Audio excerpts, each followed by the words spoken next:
Lucão, né? Tem que conversar com esse Lucão. E aí, ao reler esse livro, eu percebi como ele foi provavelmente o livro mais importante da minha vida. Porque o meu pai me deu esse livro, e meu pai é CLT, sempre foi, extremamente avesso ao risco.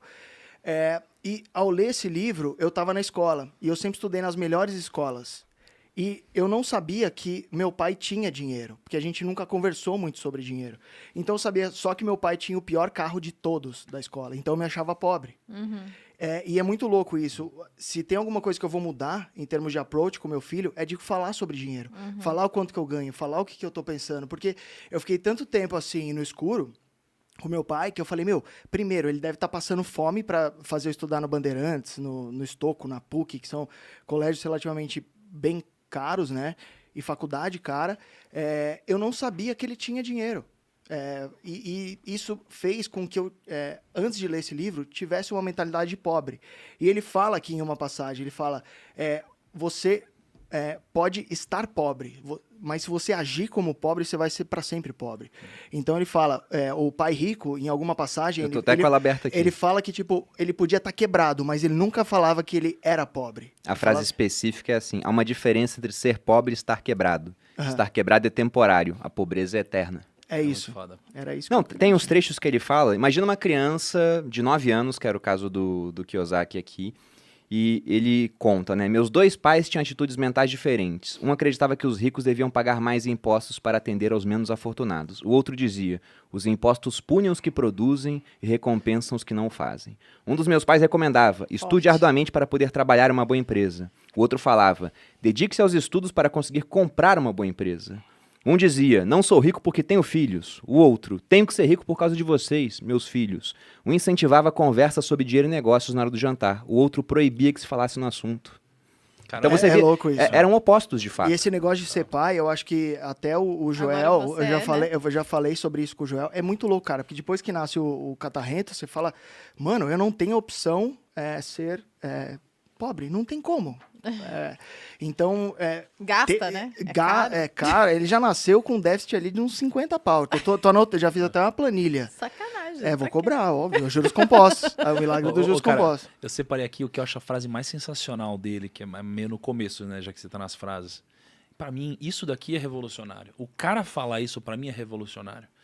Impacta uma vida, uma geração inteira com essa ideia dele. Ele diz assim, ó, o dinheiro é apenas uma ideia. Se alguém quer mais dinheiro, precisa apenas mudar a sua forma de pensar. Então, cara, vê se isso daqui não muda uma geração, cara. Se não é um pensamento revolucionário. Porque realmente, o cara que eu mais vejo falar sobre isso é o Perini, talvez de formas diferentes. Porque ele fala, o real já tivemos 10 tentativas de moeda e o real hoje já perdeu quase 85% do valor, não sei o que lá. Aí fala, mas por que o dinheiro vale? Ele vale porque as pessoas confiam nele, acreditam nele. Então me diz se de fato o dinheiro não vale porque as pessoas acreditam que vale, logo o dinheiro é apenas uma ideia.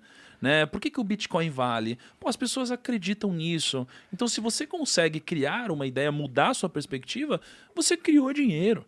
Né? Ele diz que você cria dinheiro. Né? Então, cara, esse pensamento é revolucionário. E ele diz que tudo começa aqui dentro, de fato. Mas não sou uma ótica espiritual. Sou uma ótica intelectual, né, cara? Isso é incrível. Tem uma passagem aqui que ele fala, o dinheiro vem e vai. Mas se tiver sido educado quanto ao seu funcionamento, você adquire poder sobre ele e começa a construir sua riqueza. Então, acho que tem tudo a ver com o que vocês estavam falando. Talvez eu já tenha tomado uísque demais. Não, você tá só certo. quis falar uma frase. Mas, falando da estrutura do livro... uma de efeito, Peraí, né? deixa eu... Aproveitando... Ai, Malu, tem uma pra você aqui. A Malu tá no sumário, já tá... Aproveitando as ideias de vocês sobre isso, pesquisar, o livro ele é extremamente simples, no seguinte quesito. A estrutura dele é uma introdução, 6 lições e depois algumas conclusões. Eu vou falar aqui cada tópico das lições para a gente poder discutir esses assuntos. E tem um ponto muito interessante sobre esse livro, que eu vi agora relendo, porque fazia uns 10 anos que eu não lia. Que ele mescla DRE com balanço patrimonial, ou não? Também é interessante, né? Nossa. Porque ele tenta simplificar algumas coisas. É que quando eu tinha 14 anos eu não consegui perceber isso. É que eu acho que isso não vai dar um tesão nas pessoas não pra vai, lerem, não. né? Falou em contabilidade, as pessoas vão embora. Desculpa ter acabado com a audiência do podcast. Vai, Perini. Mas o ponto é que tem coisas que ele fala aqui que eu tinha aprendido, mas eu aprendi há tanto tempo que sabe quando você repete tanto uma coisa que você julga que aquilo é seu? Sim. E não é meu, é dele. Olha que coisa. Eu fui ver agora. Mas sabe que Amor, o que olha- você mais tem são frases dos outros. você- Não, eu Inclusive minhas, acreditem eu se sei que quiser, nada é porque meu. É um grande em plagiário. casa eu sou Plágio, genial. plágio. Eu vou Aqui pode desmentir não uma parecer. parada então. Eu sei que nada é meu. Pelo seguinte, eu sou 40% Sêneca, 30% Taleb, e eu descobri que tem uns 2% Kiyosaki ali, que Uns são umas 10% citações sou dele. eu. Aqueles 2% Acredito. vagabundo. Mas Vai. falando das É, citações dele, eu vou mais. falar o ponto onde eu vi que aquilo eu tirei dele e eu não sabia. As 6 lições principais do livro são: primeira, os ricos não trabalham por dinheiro. 2, você tem que possibilitar a proficiência financeira, né? Na verdade, aqui a lição 2, ela começa com uma pergunta. Por que possibilitar a proficiência financeira? Ou seja, ter conhecimento financeiro. 3, cuide do seu negócio. E é bem interessante essa parte. 4, a história dos impostos e o poder das sociedades anônimas. E ele conta a história dos impostos, e eu já repeti isso tantas vezes, que eu pensei, eu que fui pesquisar e fui correr atrás, ele conta igualzinho eu conto. Aham. Igualzinho, só que ele Ele é mó escreveu pa- muito ele é- antes. Não, pô. ele é paga-pau seu, Pedro. Cara, Eu já Muito tinha antes. percebido E isso. as duas últimas, né? Os ricos inventam dinheiro, é a lição 5. E a última é meio que uma repetição da lição 1, mas com outra frase. Trabalhe para aprender, não por dinheiro. Não, cara, que o que eu ia falar é o seguinte. Pô, eu passei anos falando assim, igual o Kiyosaki sempre diz, corrida dos ratos, fuge da corrida dos ratos, né? Cara, do Kiyosaki isso, não é? É, Não. Eu descobri que não é. tá brincando. Eu fiquei minha vida inteira citando que isso era do Kiyosaki, cara. É de outra pessoa? Aí eu tava lendo um livro antigão do Napoleon Hill. Ele já falava. E eu vi ele falando Rat Race. Cara, Napoleon Hill, muito antes. Eu falei, cara, porque o mundo inteiro acha que é do Kiyosaki. Porque ele deve falar Caramba. sempre. Mas Vamos- o Kiyosaki, Cara. ele aprendeu essa expressão com o pai rico, e o pai rico aprendeu com alguém, pô. Mas o pai rico existiu? Ele cita o Existiu. Mas ele cita o Napoleão Hill em alguma parte ali. Ontem eu já Então tinha ele tomado uns leu Danone, também, mas é. eu acho que ele sugou, mas ele não deu o creditinho, né? Mas também Tinha não que dá ter, pra né? gente dar crédito, ao longo senão o do Bruno vai tempo, ficar o cara. dia inteiro assim, essa frase aqui é tal coisa, É não foda, dá, né? gente. Na Quem- dúvida, quem ele tem que cita- dar o crédito Quem pra cita a Sêneca. fonte sempre é água mineral, cara.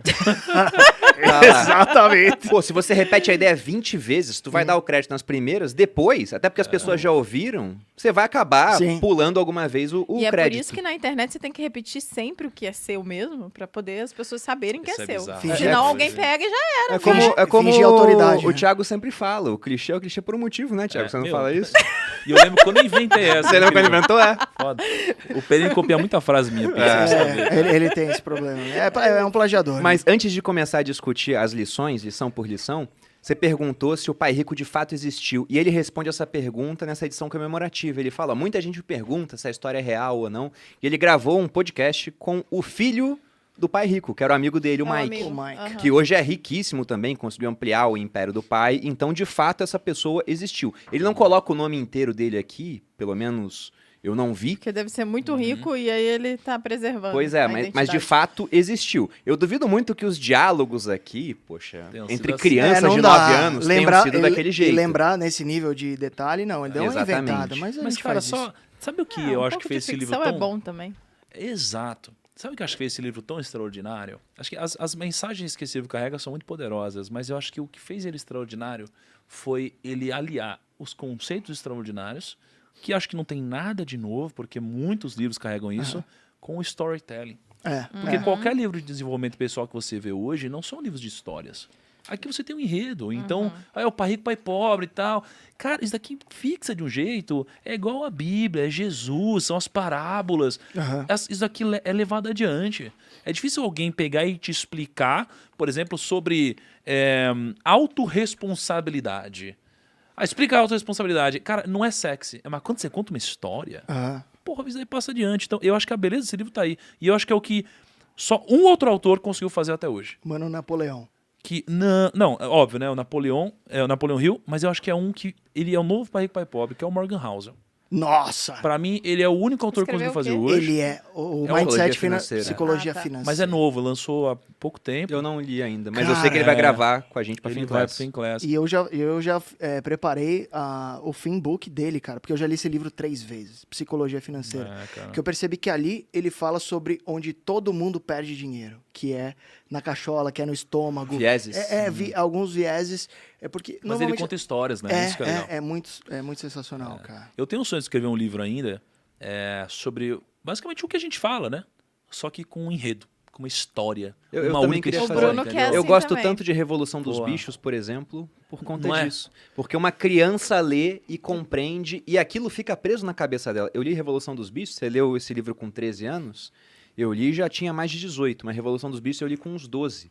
E eu lembro do cavalo Sansão morrendo, pô. Falei, caramba, ele trabalhou pra caramba pela Bruno e os Revolução. spoilers E dele. no final os porcos venderam o cavalo pra ele ser transformado em Caiu- sabão, Sabão. sei caiu lá.